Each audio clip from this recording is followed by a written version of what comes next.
So, welcome to another episode of Behind the Host, and I've got an incredible host all the way from USA with me today. His name's Toby Dore. Have I pronounced that correctly? Correct. Awesome. He's a college professor, travel blogger, author in the recent Hospitable Hosts book. He's the founder and CEO of Cajun Stays, based in Lafayette in Louisiana in the USA. And I'm really excited to have you on the show today. And if anybody doesn't know Toby, please go and check him out on Instagram, the Cajun Traveler, and his business Cajun Stays, which is incredible. I mean, the places you've been to, Toby, are absolutely amazing. There's photos on there. But welcome along. Thank you for being here. Thanks a lot. Thanks for having me. So we've obviously known each other, about a year now because of Legends X training. Thanks to Eric Mower and Jasper Rivers. Awesome going through that. Let's start just by telling us a bit about your business and a brief history of how you got into hosting. Well, my background is a university professor. I was teaching athletic training and sports medicine. And I always had some type of side project going on. And actually, at the time when I learned about Airbnb, it was virtually unknown here in Lafayette. It had really just started in its first year in California. And I was running two music venues and teaching 5 days a week at the university, doing research on committees, and then booking like 6 bands a week. And it was really starting to wear on me a little bit. After I did it for about 3 years. And then a band from California, I told them that I was ready to drop everything and rent a car, and I wanted to drive to Canada and back.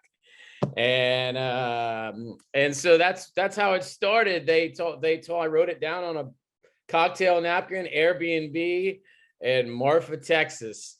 And the next morning I woke up and I looked at it, and I got on the internet, and I kind of remember the conversation, but at the time I was reading a book called The Joy of Less, which is a minimalist book. It's one of the most popular minimalist books out there. And I was literally cleaning out my 3-bedroom house because I was living in a 3-bedroom house by myself. And so it all kind of just happened all together. So I actually listed my house and one of the rooms in my house initially on Airbnb before I ever stayed in Airbnb. So they mentioned using Airbnb as I went along the way as a means of saving money instead of staying in hotels. And this is back in 2013. So, I stayed in about halfway through the trip, I was getting flooded with messages on my phone because people wanted to stay in my spare bedroom, but these guys had booked out the whole house for 2 months. And those were my second guests. And so, about halfway through the trip, I booked a dome concrete shelter off the grid in the desert of Texas. I stayed in a teepee in downtown Portland in the backyard of the girl that was hosting. Just stayed in and that was Airbnb back then. It was mostly you stayed in somebody's house with them or at their house while they were there. That's very much more traditional how it started, that side of things, isn't it? And with that, when you're away and you've just let out your house or your room in your house or to these two guys, was there any kind of steep learning curves? Because having not stayed in an Airbnb yourself, so I had one couple that had come in from New Orleans, which is 2 hours away, and they stayed one night while I was I wasn't even around, so they had the whole house. And so these guys were my second guests, and they were here for work. And it was amazing because they kept in touch with my dad. And I think there was some type of plumbing or electrical problem. And these guys were literally like, they were setting up air conditioning systems and freezer systems for a chain of drugstores. So like these guys were handymen. And by the way, we fixed this and we fixed that. So that was not the problem at all. And I mean, you don't get that very often. You don't get that very often with guests, but that is awesome to have somebody who's hands-on and able to just sort stuff.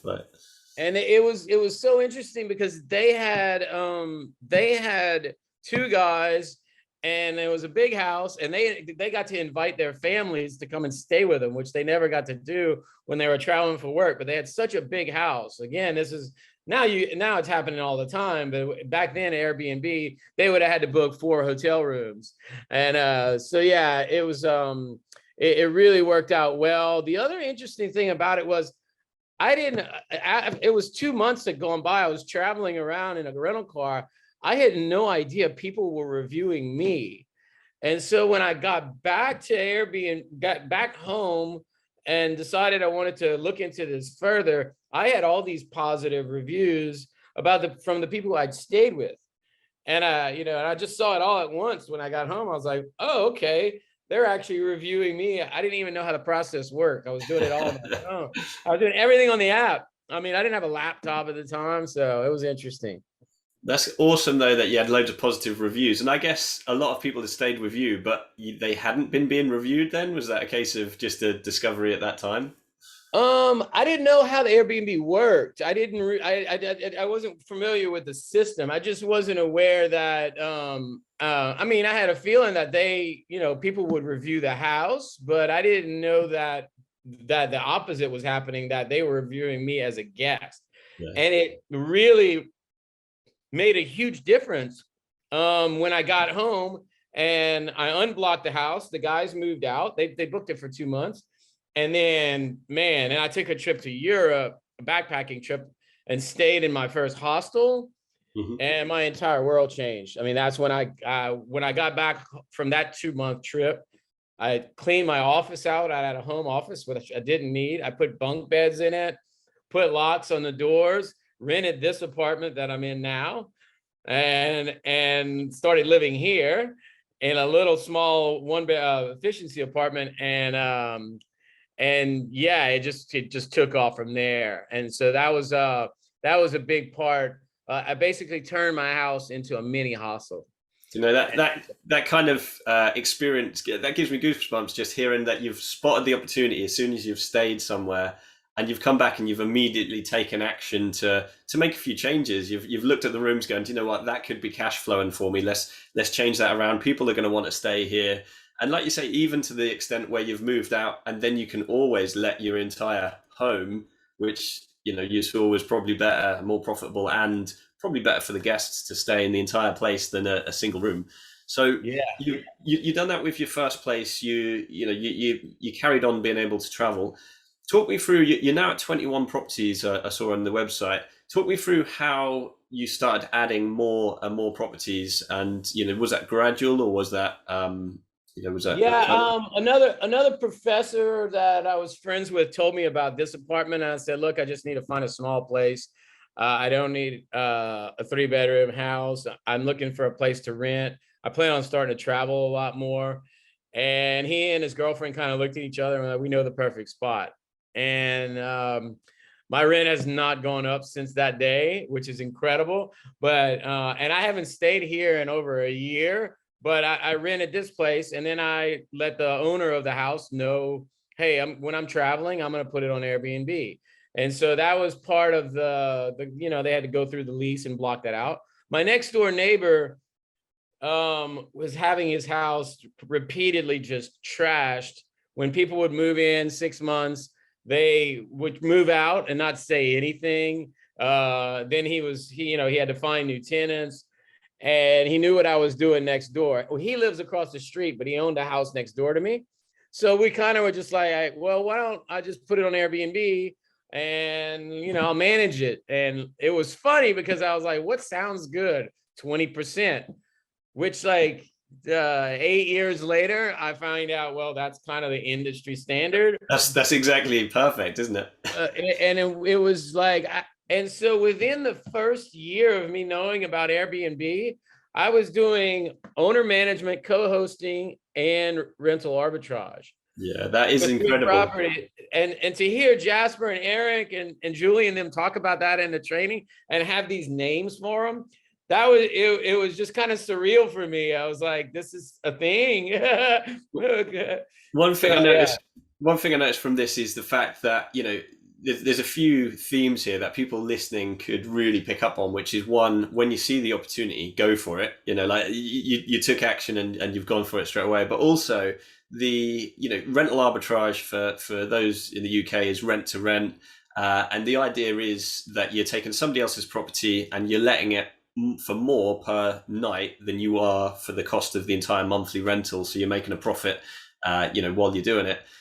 Now, the benefit to that, because some people would go, well, couldn't the owner just do that instead? Well, they could, but then they've got the hassle of dealing with the cleans, they're dealing with the communication of the guests. And this is where you've come in and you've said, right, for 20% of the income, I'll take that on.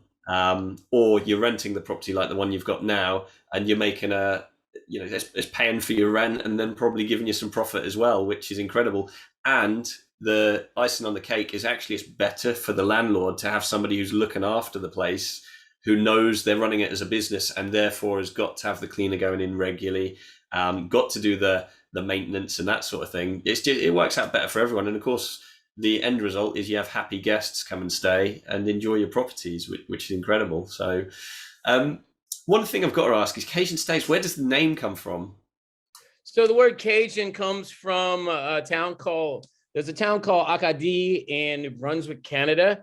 And my ancestors 200 years ago, they were refugees. They were deported, and it was a political situation, and they ended up in South Texas and South Louisiana. And the name of our region in this area, which it's a small part of the southern west part of Louisiana in the state of Louisiana, it's called Acadiana. And it's named after Acadie in Canada. And there's so many different stories because it wasn't well documented, but basically they didn't want to pronounce Acadians because there are Acadians in Canada. They're French-speaking Canadians. And so they just said, we're just going to call you Cajun. Yeah. And I've had a lot of thoughts about changing my blog and just blogging about actually what Cajun is, because in America it's known as it's spicy food. And so, yeah, that's all people know. It's spicy food. But that's exactly why I asked. I thought I can't not ask the question because there's such. First of all, it's sticky and memorable. Do you know what I mean? Like as soon as you said Cajun Stays, as soon as I knew you were coming on the podcast, like instantly I could picture your business because from the very first time I heard it, it's very easy to find and stuff like that. So I just had to find out the reason behind the name, and it's really cool for guests to have a place which is celebrating the heritage of the region. Do you know what I mean? That's awesome. So yeah, it's getting a lot of attention. I just got back from a travel bloggers conference last week up in Washington State, and the next conference before the pandemic was scheduled for Lafayette. So we have 300 travel bloggers. It's now rescheduled for this coming October. So the place right before the pandemic was getting ready to explode. A lot of people have this misperception that New Orleans is where you go to experience Cajun culture. And New Orleans is not in Acadiana, which is what I just explained. It's not even in that area. It's an amazing city. I'll probably end up moving there one day. But this is where real Cajun. And the way the link to that is that the tourism boards and the traditional chain hotels would not really push that. The explosion of Airbnb here in Lafayette really happened through local hosts telling their guests, oh wait, no, you don't want to go eat Cajun food in New Orleans, you need to go to Lafayette. And that happened through Airbnb. And so and then the original name of my business, I'm wearing a t-shirt, it was Cajun Hostel. Yeah. And once we got to about 10, 12 properties, and we were like renting out full houses, I hired a consulting company. We changed the logo, and that's what became Cajun Stays. What sticks out to me there is just being authentic. It's one of the things where people come and stay with Airbnb hosts that you don't get if you go to a corporate hotel is you get the real story, you get the best places to eat, you get, where to go and visit, and you get the story behind every booking. And that's one thing that, Boostly and Mark talks about a lot, but also there's a story behind every host. So, it's exciting. People go to Airbnbs because they are different and unique, and they know they're going to have a different experience. Certainly, that's why I stay in them. And not only that, it's just great to have a kitchen, isn't it? Who doesn't want a bit more space when you stay in places? So obviously you travel a lot, Toby, and I've noticed on your travel blog that it says you've been to over 50 countries. So when you're traveling around, does that present any any challenges when you're traveling a lot to be able to run this property and your management company? Who do you need on your team to be able to help you with that? This is amazing. So my virtual assistant, that is my reservations manager and guest relations manager, he's been with me for 6 years. And so that was another thing, going through the accelerator program and talking about virtual assistants. About a year after, I believe it was a 4-hour work week came out, less than a year after, I hired a virtual assistant. Like, it was like that. And the crazy thing is, I had 4 or 5 guys that I spent 3 days with them, and I let them go. And then I found this one guy, Alex, and he's been with me for 6 years. And so he is really the key, and he's done everything. He's done bookkeeping, he's done marketing, he's done, but when we started to really grow, then we just let, what his favorite part of the job and something he could do when he traveled was to handle the reservations. So that virtual assistant is the key. And when I listen to people talk about, when we were going through the accelerator program with Legends X, I'm thinking about the virtual assistant thing. And I wanted to just stop and say, stop right now everything you're doing and get on Upwork or get on Virtual Staff Finder and don't do anything else, and hire a VA. Even if it doesn't work out, you find a new one and just go through that process, because it is a game changer, whether you're traveling or not. It's the number one thing that you need to do if you're thinking about managing even one property while you're traveling.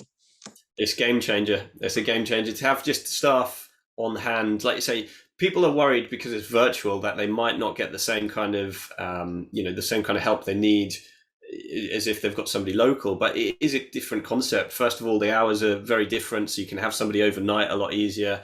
And not only that, it's just a case of having somebody who's on hand who's happy to work pretty much, the hours you need. So have you got more than one now? Is there a few virtual assistants? Yeah. So I've had dozens of different virtual assistants coming in and out. But I mentioned I have the travel blog, and I'm still teaching full time, but online, 100% online. And so I have them doing different tasks. They're all not just working for Cajun Stays. I have 3 other virtual assistants right now in the Philippines. And I'm actually going to visit them in a few weeks. I'm taking a flight there in about 10 days. So I'm excited to do that and meet them in person. But so they cool. Handle things like social media. Yeah. You're the first person, who was just saying before the call, you're the first person that I've ever met who's gone out there and met your VAs, which is amazing for them. It'll build, it'll build a bond, but also, that's just a really cool thing to do. Go out there and actually spend some time with them. So that's awesome. Yeah, and it's and they do multiple different things. They work with social media. I have some with revenue management. So if we get into tech stack, we'll like our pricing software. So they do different types of things. Alex mainly handles the reservations, and then of course I have a team here. So I have 2 managers who split duties. And then my housekeepers, basically, I have my 5 housekeepers, and I require my managers always to continue to clean houses and be housekeepers. That's how they all started. So they started as housekeepers, and I promote them as manager. I never went out and found and hired a manager for a short-term rental business. I always saw the ones that I did move into management. And I took them out of housekeeping. That's when problems started to happen. And so I just made it a rule, it's like, you're going to 2 days a week, you're going to go in and clean the houses, even though you're the general manager of the whole company. And I have an operations manager as well. And so that's just a rule that I like to follow. because I do it myself. If it gets really busy, I mean, I'm going to get on my knees and clean the toilet, and because that's what they know that's what I got to do. If a housekeeper quits, if I happen to be in the country, but yeah, so you got to set that standard for, and it's just something that I feel personally really strong about. Hey, that's leadership. That is just jumping in and doing what you need to do. But that is awesome to hear that you're willing to jump in and get the job done. Because if they see you doing it, they're much more likely to do it. You know, and they'll always think of that example. So that shows real leadership on them. You mentioned the tech stack. Briefly, I just want to touch on. You mentioned Upwork. Where did you get where did you find VAs? Was that through Upwork? Alex was through Upwork. The two of the virtual assistants in the Philippines were also from Upwork, and I just hired a general VA after reading Virtual Staff Finder, and so this person, I actually used the company Virtual Staff Finder, and that she's basically takes care of a lot of other personal things, basically a personal assistant, but is most heavily involved in the Airbnb business when she does other things. But she's basically a virtual assistant, and that was the only one right now that I found through Virtual Staff Finder. That's cool. So I really only have experience. I know there's a bunch out there. It's just basically whether or not that you have the upfront cost to find with Virtual Staff Finder, where Upwork you go in. I recently took the other 3 virtual assistants off of Upwork because they've been with me a while, and I pay a flat salary. One of the best things that this the new virtual assistant brought to me was TransferWise was a way to internationally pay, and I didn't know about it, and I was paying through Upwork, which is an amazing site. I love Upwork, but these people have been with me for a while, and so I trust them, and so that was pretty cool to get all the virtual assistants up on TransferWise. That's such a top tip. TransferWise is such a better value way to transfer, isn't there? And I know there's a lot of new potentially other ways through crypto and stuff like that, but TransferWise is what I use with my VA. And also, like you say, people listening, just to be made aware of, if you haven't ever been on Upwork, just punch it in, go online on Upwork, and you'll be able to see how easy it is to find people to help you with your business and to help it grow, and Virtual Staff Finder as well. So we touched on the tech stack there. So what tech, and obviously I know, like you say, there's a lot of tech within your business.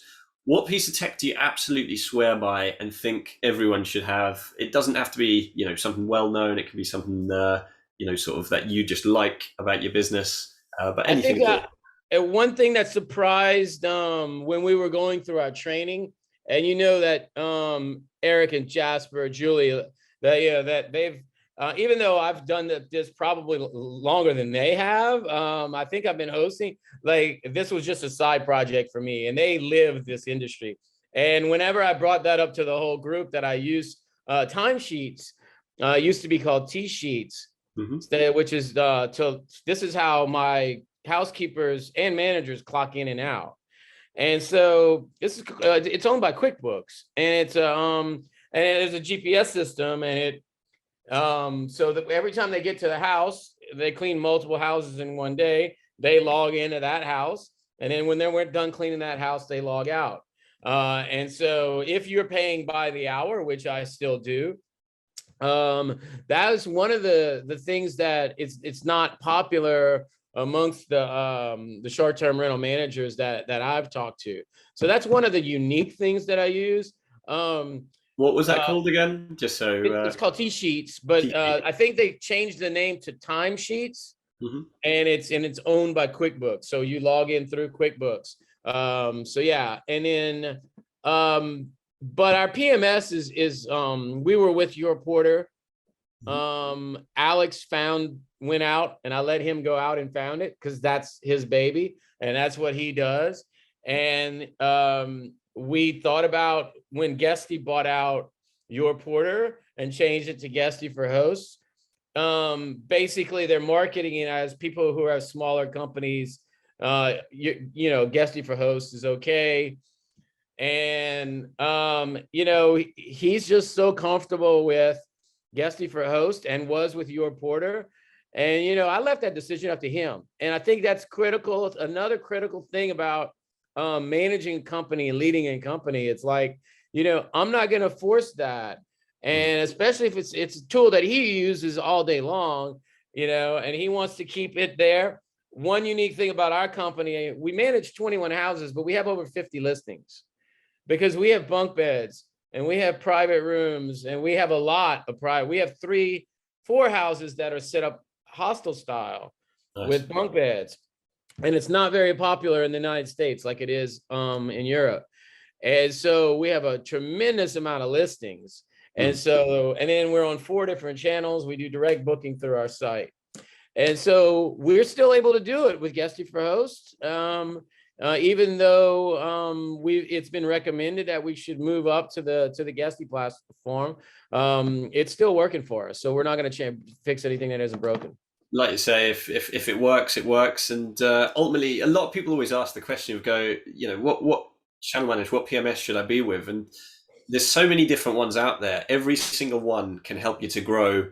And you can grow to the size you want to grow. You can make it work for you. And if not, there wouldn't be so many different ones. So this is where people always, you know, people get quite hung up on the different ones. Well, it's actually pick one, make it work for you, and grow your company and focus on your guests and you know, on actually making it a business. And that's such an important thing. So yeah, I really like that. That's really cool. So in terms of the T sheets or time sheets and like you say, a PMS is just so important. So we've talked obviously about the tech. We've talked about your business. Let's talk about the book that has recently come out, Hospitable Hosts, which you're one of the co-authors, along with 39 other awesome, incredible hosts from across the world, including people like obviously Mark Simpson, got to mention him, Julie George. Yeah.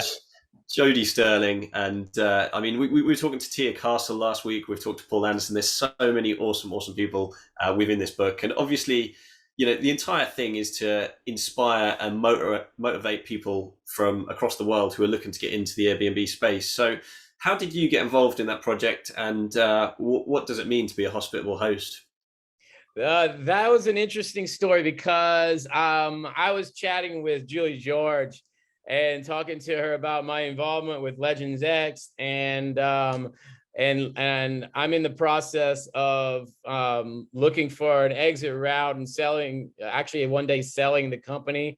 And I've also get asked quite often on social media and here in the local community. So when's the book coming out? When's your book coming out? Writing a full book. Because people with the music industry I was in and teaching college and traveling around the world and having Airbnbs, you know, and I don't really have time to blog as much as I'd like to. And so I had actually signed up for a book writing course with one of my favorite authors. And it was quite expensive, and there was a 30-day money-back guarantee. And I thought about it for a few weeks, and then I actually messaged Julie about it, and she was like, well, why don't you just do this instead? But you've got to have a chapter written in 4 days. Wow. Yeah. And so I was really late in the game, and so I was like, no problem. I literally sat down and wrote it in one sitting, and because I mean, it's a lot what we just talked about in the beginning of this interview. It was just very easy for me to write. I mean, it helps that, you know, these people talk about how they're, hey, everybody's going to get to be a published author. Well, I mean, I am a published author, but it's scientific manuscripts for the university. Yeah. I have a few of those, but I mean, I really was interested in starting to write a book. And so it was serendipitous. It just happened, like the timing was incredible. And I'm really excited about it. And then to see some of the people that I went through the accelerator program with Legends X already on there, and they were excited to see me pop up because I think I was the last person added probably. And so, yeah, I'm really excited about getting that out there. And even expanding on the story. You know, somebody asked on the Facebook group, what was your biggest motivation for being involved with this book chapter? And my answer was motivation to get down and start actually writing the full-length book. This is the taster then, so we can expect big things from Toby Dore with the next book coming out. But just hearing your story of how you got started, and this is the key thing about this book, is everyone's experience is unique. Everybody is their own unique genius, and they've created a business. Creating a business is very personable. You know, like it's a case of how you've started your business, like you say, having taken that idea from Europe for the hostel and then bringing it across to Louisiana. You know, that's so not everybody would do that. You know, that's completely unique to you guys. So I was really excited to see you join the book, and obviously the book is now out. So if anybody does want that, it's worth going across to hospitablehosts.com. And if you're a host as well, it's worth registering your interest, because I'm sure there's going to be more books. Jody Sterling is the person who's put this project together, which started off as an idea about 6 months ago and is now a book that you can go and buy on Amazon. So yeah, cool to have that out there. Yeah, so it's interesting you brought up about the hostel situation.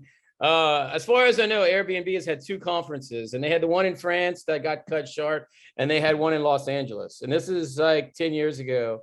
And I was sitting there with the top engineers, and they were all around a table. And I just remember saying, look, I've got a house and I've got bunk beds, 4 bunk beds and 2 private rooms.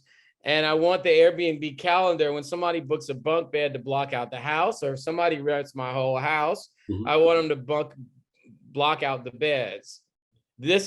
And they all just kind of looked at each other like, no one's ever asked us that before.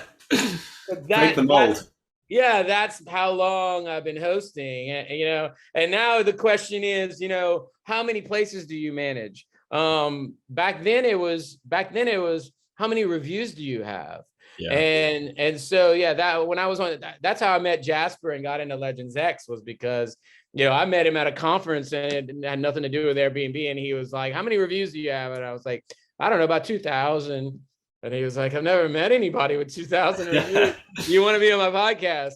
And that evolved into getting into Legends X years later. So that was a pretty interesting part of that whole story, was with changing. I'm not allowed to have Hostel World and hostels.com because I don't have a storefront. And I never wanted one. So it's basically, that's my business model. And I think it's so unique how people have huts and tree houses and things like that. My business model is I have a hostel business, but totally run through Airbnb. I don't think there's any other industry which is quite as diverse as hospitality in terms of making it what you want to make it, and still, you know, hospitality is incredibly forgiving on the fact that you can put what you want out there, and you'll probably get, you know, I always mention this, but the vibe attracts the tribe. What you put out there is the people you're going to get, and you're going to be able to create a business out of that, which is cool. So you've obviously, you know, you've started off with one property, you've scaled up to 21 properties, but like you say, over 50 individual listings or things to manage. And you mentioned a second ago that you're very much focused now on your travel blogging, and you know, you want to move more into that. How has the travel blogging helped you with hosting, but also what is that plan for the future as well? The idea has always been to integrate the two. So I've been to several travel bloggers conferences now, and the key there is, you know, you got to work hard for 2 years before you start making income. You got to develop a niche, and that's really something that I'm still searching for. What's interesting is that the 2 largest travel bloggers conferences in the States right now, they were scheduled to be in New Orleans, 2 hours away, and in Lafayette, right before the pandemic hit. And everyone knew that, you know, my name tag, it had Lafayette, Louisiana. And so it was interesting. And that's when I really got fired up about jumping into the blogging. But of course, that's when things changed, and it eventually got me into Legends X, was when all of our reservations got canceled. that whole situation kind of shut down with the blogging. Mm. And so I really haven't really honed that craft yet. And so because I had to save my Airbnb business, and then what eventually happened with getting into Legends X, then I doubled the size of my business because just by accident. yeah, and it's interesting. I mention this a lot. Is there's part of the program which is really valuable about how to market to add more properties. I've done zero marketing, property marketing in my business, and I've got 5 houses right now I don't have time to jump on, and so that's where the travel blogging thing has really kind of taken a back seat. But I have taken some photography courses. I've continued to travel. The people that are travel blogging because they want to be able to fund their travel. Airbnb has funded my travel before I even knew what travel blogging was. That was the idea behind me starting Airbnb from the very beginning, was to get additional income to allow me to travel. And then, so the travel blogging thing, it's still, even though I created the blog several years ago, it's still something that, I stopped posting and started focusing on photography and Instagram. But now this year, one of my focuses is to start writing that book. And part of that is to take snippets and add it into the travel blog and start posting. I started a regional travel blog, and then we'll just see what happens from there. But the Airbnb business right now it's exploding, as most of us know. With the It's a good borders now time to be in opening it. up. Yeah. So yeah, it's a matter of time management. And if anybody else is in any kind of situation like me, I mean, I think the big answer we talked about already is hire another VA. So yeah. It's brilliant to see how optimistic and solution based thoughts that absolutely resonate from you, Toby. It's absolutely amazing. So yeah, what a great way to really draw it towards an end. And just before the end, what we like to do is just do a couple of quick fire questions. So these can be short or as long answers as you like, just a bit of fun. So you've traveled a lot. Do you rather go to hot or cold places? Definitely warm places. And in Louisiana, between May and August, it can get into the hundreds Fahrenheit and 80-90% humidity.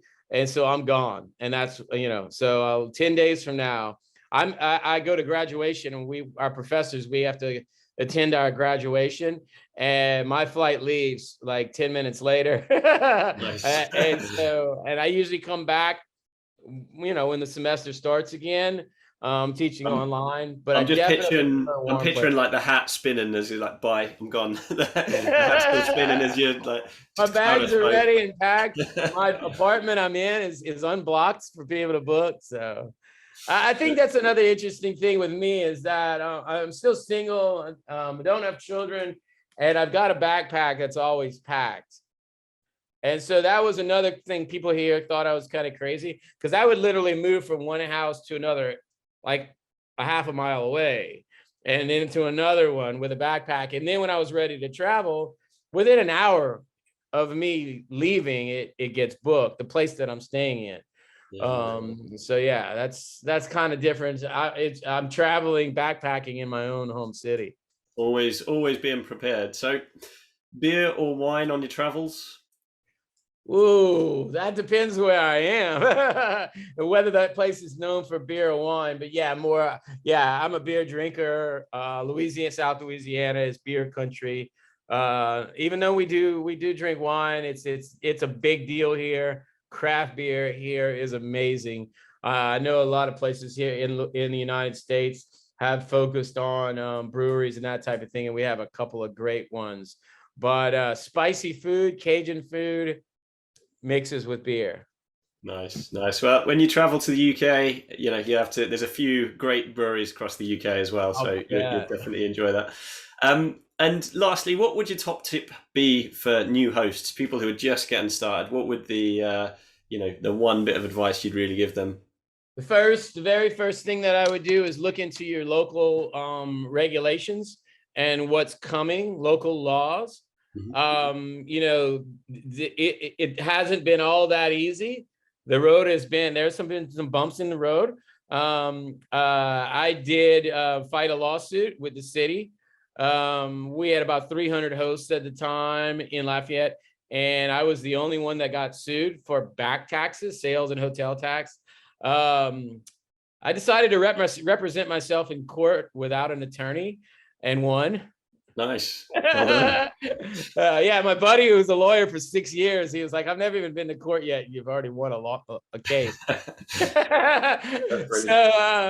So that was a rough time, though. It was about a year and a half where, you know, I was studying to become an attorney, an Airbnb attorney.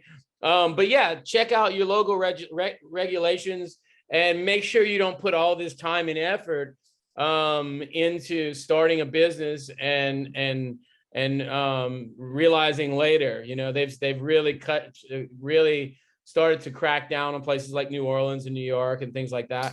So yeah, and I think, I don't know, this is a two-part answer, but yeah, definitely look into the virtual assistant aspect of it as well.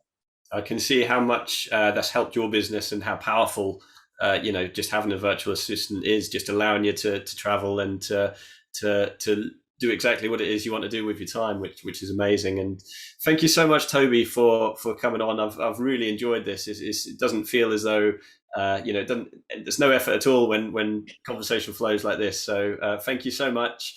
So how can people get in touch with you if they want to reach out to you?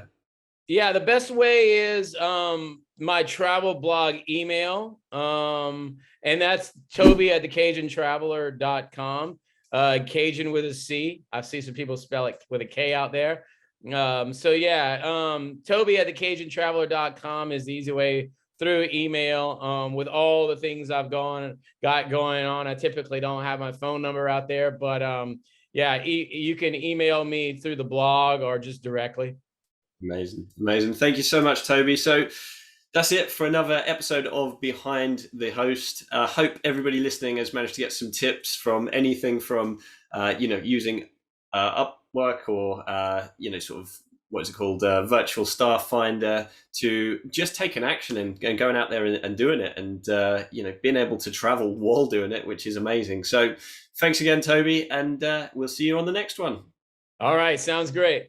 Having a blast, gonna get it on the Bruce Lee podcast. Bruce Lee like Bruce Lee, cause it's so hard and the T is loose leaf. Making up those rhymes, don't write it, just do it loosely.